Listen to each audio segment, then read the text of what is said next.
You are listening to the Final Say Radio Show, a Rappaport Media production, with your host Brett Rappaport and co-host John Rappaport.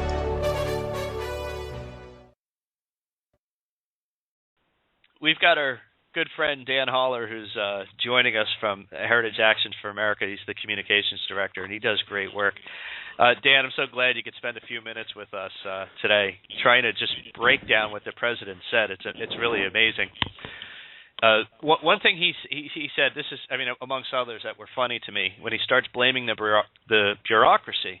And I'm thinking, for a man who's been trying to grow government as big as he has, doesn't he realize that he's creating his own problem?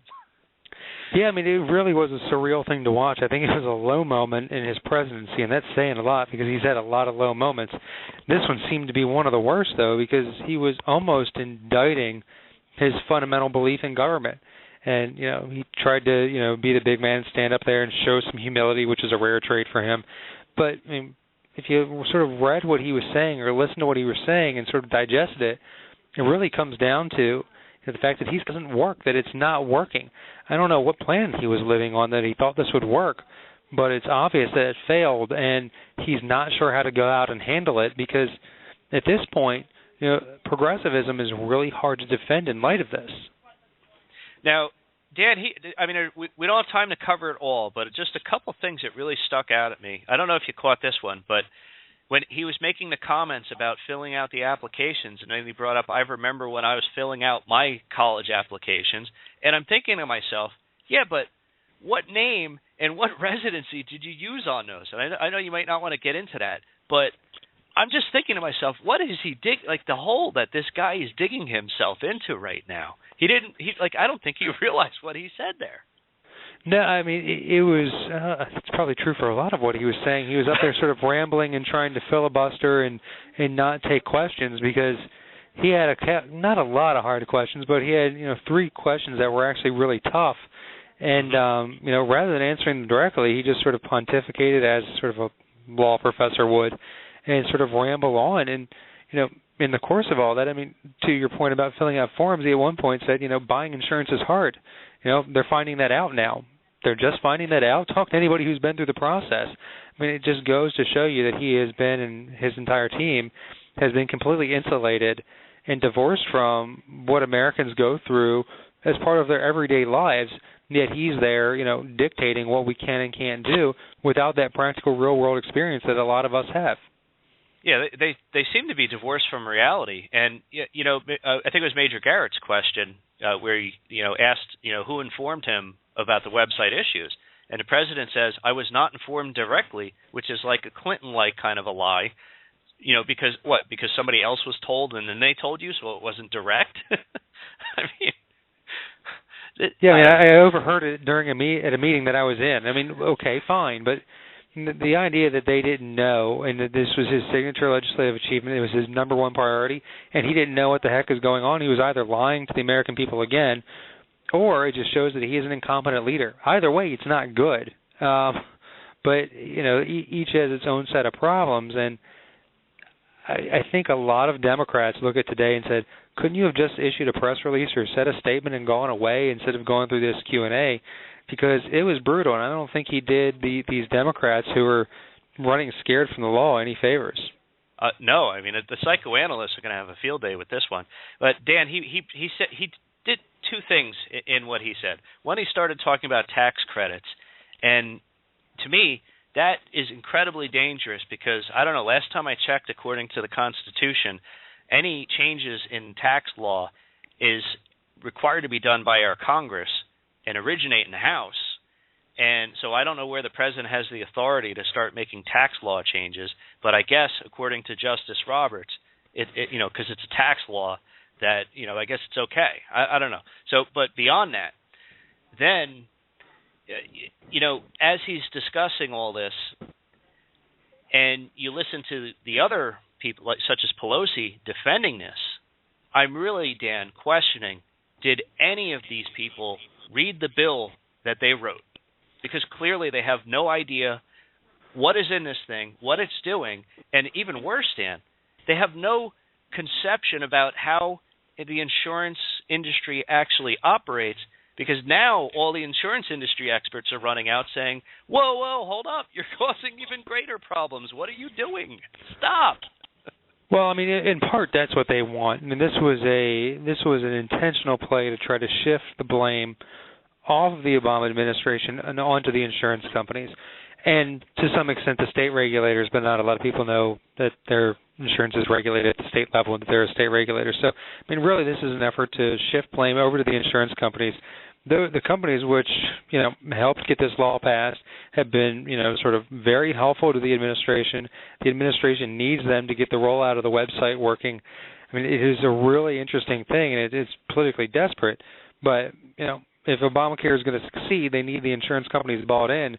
And he threw them under the bus today, and it gets back into this whole sort of notion that what their real goal, and the goal that has always been, and they've been very upfront about this, is to have sort of a government-controlled, government-centric, government-only socialist health care plan. I mean, they talk about it as single payer, but I mean, really it's a socialist health care plan. That's their ultimate goal. So maybe they think by throwing the insurers under the bus that they advance that goal. I don't know, but it should be a lesson to any sort of business that tries to saddle up with government. Do so at your own risk, because they may very well just come in and move you out of the marketplace. Well, that's absolutely right, and Dan, you're spot on. And here's two examples. We see it happening in the insurance industry, but look what happened to some of the large banks that were forced to take over broken assets during this whole credit and housing debacle. Here the government comes to them and says, we need you to do this, take over this company that's failing. So they take on all these bad assets and bail them out, and then the government comes after them and makes them pay billions and billions of dollars in fines and beats them up all throughout, publicly. And they're doing. I mean, it's amazing the constant attacks by this administration and the government against private industry. This is dangerous. It is. The funny thing is, and this gets back to sort of the president's inability to defend his progressive views, is he basically acknowledged that there's a lot of stuff the government can't do well. And if one of the things you can't do well is building a website, I mean, yeah, sure, there's a lot going on the back end of the website, but it's still a website. That doesn't bode well for the rest of your progressive vision. And at some point, this is going to come to a head, and maybe we're starting to get there. But for the first time in a long time, the American people are living a real-world experience of what the liberal agenda is, what that looks like, what that feels like, what that does to their family. So far, I mean, if you believe the polls, it's not going well for them. Yeah, absolutely. We interviewed Congressman Steve King a few days ago, and we reminded him, we're having this whole conversation on the website, but the fact is the real root problems are in the fundamentals of the law. The law is the problem. So once they fix the website, if they could ever fix the website, then we get back to the fundamental problems here. And this law just, it can't work because it causes too many problems. For example, Dan, what happens next year when everyone who received a waiver and that waiver ends, and all those people, and they're the ones who are going to seriously raise heck when their policies start getting messed up, and those are the friends of Obama. This is going to be bad. Yeah, and next year is a great question because we're all very focused right now on the website, and you're right. I mean, this is just sort of symbolic of how inept the Obama administration is. But we're focused on that. We're focused on the cancellation notices, and I mean, you have government policy kicking 5 million people off their insurance plan. That's a really big deal. But there's a lot more to come. I mean, you're going to have huge upheaval in the employer markets next year when employers start looking at, okay, we have the employer mandate coming up. What do we do? How do we make sure we're not trapped by this? You're going to have the 2015 premium pricings come in, and if people aren't signing up for the exchanges, that's going to push premiums higher because that's sort of the nature of the business and how this all this stuff works. So you're going to see another round of this, and it's going to start early next year and continue and really amp up next fall heading into the 2014 election, and that's why there's so many Democrats who are terrified right now. And I know we're a little short on time, so here's my last question or last point that I'll bring up. He blamed everything, but one of the biggest blames came to the shutdown. And let's just remind the president that they passed this law years ago, and the shutdown was a month ago. So, this kind of reminds me of his Benghazi timeline. But I don't know. Again, I think that he's just reaching. It's desperation, and when you're desperate, you say and do really stupid things. And the only advice I could offer, Dan, to Democrats is run from this guy, because when the Titanic's going down, maybe you want to get on the lifeboat, not go down with with the ships. Yeah, I mean, and that's a good question for the Democrats. I mean, they've had 40-plus chances in the House and the Senate to say, you know what, this isn't the right thing to do.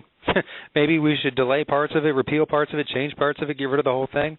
They've had dozens of opportunities over the last 3 years, and each and every time they said, you know what, we're standing right beside President Obama. And here we are, they see their poll numbers tanking for their re-elect next year, and suddenly they realize, oh, this is really bad. It might actually hurt people, and by people I mean my re-election effort. And they're sort of saying...